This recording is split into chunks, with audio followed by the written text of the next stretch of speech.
Hi, I'm Ted Milich with more information about Sociocracy. So now we know the rules of the game. What's the experience of playing the game? What does Sociocracy look like in practice? Well, in 2007 I got a high-definition video camera and some editing software and made a 28-minute video about Sociocracy. I traveled in and out of the US and made interviews in Vermont, Washington, D.C., the Netherlands, and North Carolina. Also, 1 mile from my house here in Charlottesville, Virginia. I'm just going to show you some clips that will help paint a picture of what using sociocratic processes result in. Here's Renee Owen from Rainbow Mountain Children's School in Asheville, North Carolina. One thing that was really interesting that somebody said at the very beginning of the school year, right after we adopted dynamic governance, was something like, it seems like we have so much more work to do. We've taken on so many more jobs, but my job seems easier. And I think the reason for that is because the organization was running so much better. So at first, it was taking a little bit more time, but that only lasted a couple months, and now it's actually running more efficiently. But even if that had continued and it was taking a little bit more time, I think most of us would rather go home after an 8.5-hour day that we felt empowered and we were satisfied and we were successful than going home at the end of an 8-hour day feeling belittled and inefficient and ineffective. Here are a number of employees from Charlottesville Medical Research, or CMR, here in Charlottesville, Virginia. No one is really saying pass or I don't have anything to say, no, unless they truly are just neutral with the subject. Whereas before, some people would not be saying anything. And so I think it's created a much more of a trusting environment, actually. We have never left a meeting with something just hanging in midair and said, you know, we'll have to get back to that, we'll have to think about it. We go in and we discuss it and we make a decision. It has sped up the process by which our group has been able to make decisions. It's really taken us by surprise. We didn't expect to adopt it originally, we didn't expect to adopt it so quickly, and we had no idea that the results would be so incredible. It was really kind of a benign monarchy before we had dynamic governance, because I prefer to run an organization in a way that everyone is empowered and they have a voice, but we didn't have the structure for that.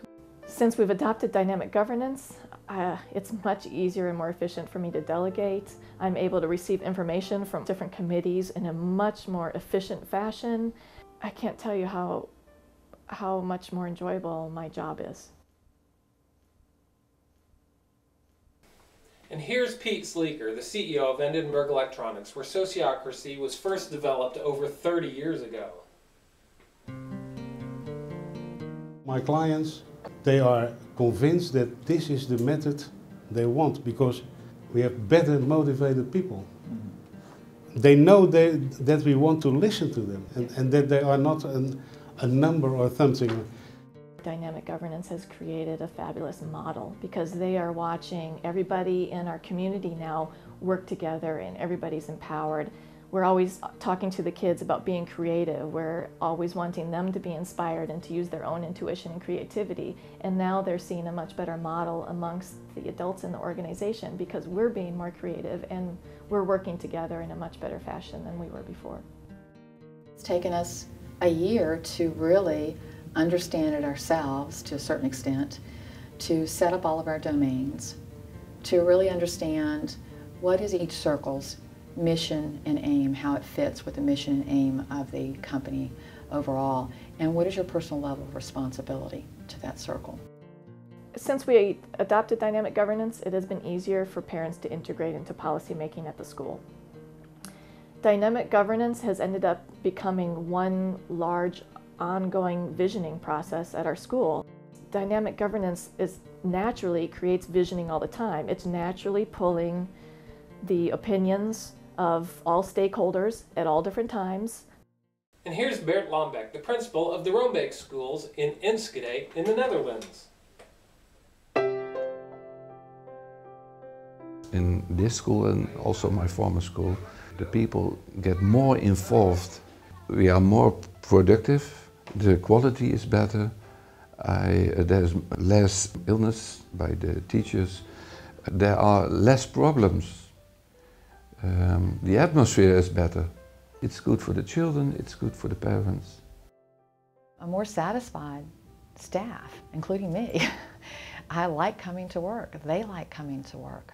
We care about we care about each other in a way and things that matter. It's not just about the bottom line. It's about human individuals.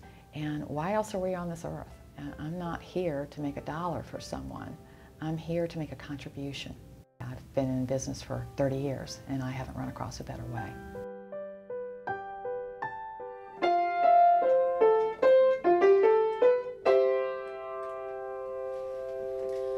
And what I learned while making that video is that sociocracy is not only a great way for people to self-organize, it also fosters personal transformation. My next vlog will have more clips of people talking about that transformation. Please join me again for that one. Till then, repeat and don't fade. Hold that note and crescendo.